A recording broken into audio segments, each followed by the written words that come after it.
The strategic energy deficit. By the spring of 1942, the German High Command, known as OKH, faced a grim strategic reality. Operation Barbarossa had failed to deliver a knockout blow. The Wehrmacht was now trapped in a war of attrition it was not equipped to win, primarily due to a critical deficit in petroleum, oil, and lubricants. To regain the operational initiative, Hitler ratified Case Blue. The objective was not merely territorial, it was an economic necessity to achieve energy autarky. The German war machine required the oil fields of Maykow, Grozny, and ultimately the massive reserves in Baku. Hitler famously stated to his generals, quote, "If I do not get the oil of the Caucasus, then I must finish this war." End quote. The spearhead of this southern thrust was the 6th Army under General Friedrich Paulus. This was the most powerful single formation in the Wehrmacht, boasting nearly 300,000 men and a high concentration of specialized engineering and armored units. Initially, Stalingrad was a secondary objective. Its primary purpose was to anchor the northern flank and sever the Volga River, the Soviet Union's vital logistics artery for Lend-Lease supplies flowing from the Persian corridor. However, as the summer progressed, the city became a symbolic focal point that would drain the Reich's remaining mobile reserves. The tactical impasse. From Blitzkrieg to Rattenkrieg in August 1942, the German advance toward the Volga appeared technically flawless. Utilizing the doctrine of combined arms, the 4th Air Fleet executed a massive strategic bombardment on August 23. They dropped over 1,000 tons of high explosives and incendiaries. While the raid decimated the city's industrial infrastructure, it created a catastrophic tactical environment for the German panzers. The mountains of pulverized concrete and twisted steel rendered the Blitzkrieg doctrine entirely obsolete. Tanks, designed for rapid maneuver on open terrain, became lumbering targets in the debris-choked streets. General Vasily Chukov, commander of the Soviet 62nd Army, countered with a radical tactical shift. Hugging the enemy. By maintaining front lines within 30 meters of the German positions, he effectively neutralized the Luftwaffe and long-range German artillery. The German pilots feared friendly fire incidents and were unable to provide close air support.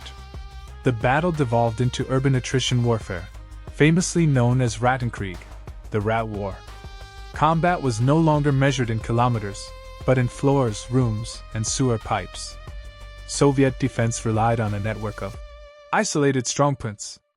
The most technical example was Pavlov's house, a 4-story apartment building reinforced with anti-tank rifles and machine gun nests that created interlocking fields of fire. The German infantry, trained for rapid movement, now found themselves dying by the thousands for a single staircase. The technical superiority of the Wehrmacht was neutralized by the geometry of the ruins. Operation Uranus. The mechanics of encirclement, while Paulus funneled his elite combat engineer and infantry divisions into the urban meat grinder, a massive operational flaw emerged on his rear. To maintain the momentum of the assault, the German High Command had deployed the 3rd and 4th Romanian armies to guard the 6th Army's extended flanks. These units lacked modern anti-tank weaponry, heavy radio communication, and mobile reserves. The Soviet Stavka exploited this with Operation Uranus. On November 19, 1942, the Soviet God of War, their massed artillery, unleashed a devastating preparation fire. This was followed by deep armored penetrations by Soviet Tank Corps. Here, the T-34 tank demonstrated its technical edge. Its wide tracks allowed for superior ground pressure and mobility in deep snow and mud, while German vehicles often became immobilized. In just 96 hours, the two Soviet pincers met at the Kalach Bridge. The 6th Army, along with elements of the 4th Panzer Army, was caught in a kessel, a cauldron. Approximately 265,000 Axis soldiers were now trapped in a pocket roughly 40 miles wide and 20 miles deep. Logistical death spiral. The air bridge failure inside the pocket. The situation became technically terminal almost immediately. Based on the 6th Army's remaining strength, they required a minimum of 500 tons of supplies every single day to remain combat effective. Hermann Göring, the head of the Luftwaffe, promised an air bridge to sustain the army. This was a technical impossibility. The Luftwaffe required at least 800 transport aircraft to meet the demand, but they could barely scrape together 300. Due to atrocious winter weather, Soviet VVS interceptors, and the loss of key airfields like Potomnik and Gumrak, the Germans averaged less than 100 tons of supplies per day. This led to a systemic caloric deficit among the troops. German soldiers were soon restricted to less than 200 grams of bread per day. The lack of fuel meant that the army lost its operational mobility. Artillery pieces could not be repositioned, and tanks were buried in the snow to serve as stationary pillboxes. Without heating fuel or medical logistics, the troops were decimated by typhus and third-degree frostbite. By January, the effective combat strength of many divisions had dropped to less than 15% of their original paper value. The final liquidation and command failure. The last German hope was Operation Winterstorm, a relief effort led by Field Marshal von Manstein. His relief force, centered on the 6th Panzer Division, fought to within 48 kilometers of the pocket. However, a technical and command crisis emerged.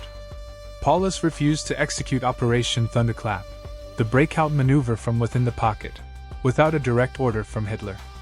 Paulus argued that his tanks lacked the fuel to travel even 30 kilometers, and his men were too weak to march in sub-zero temperatures. This paralysis of command sealed the fate of the 6th Army.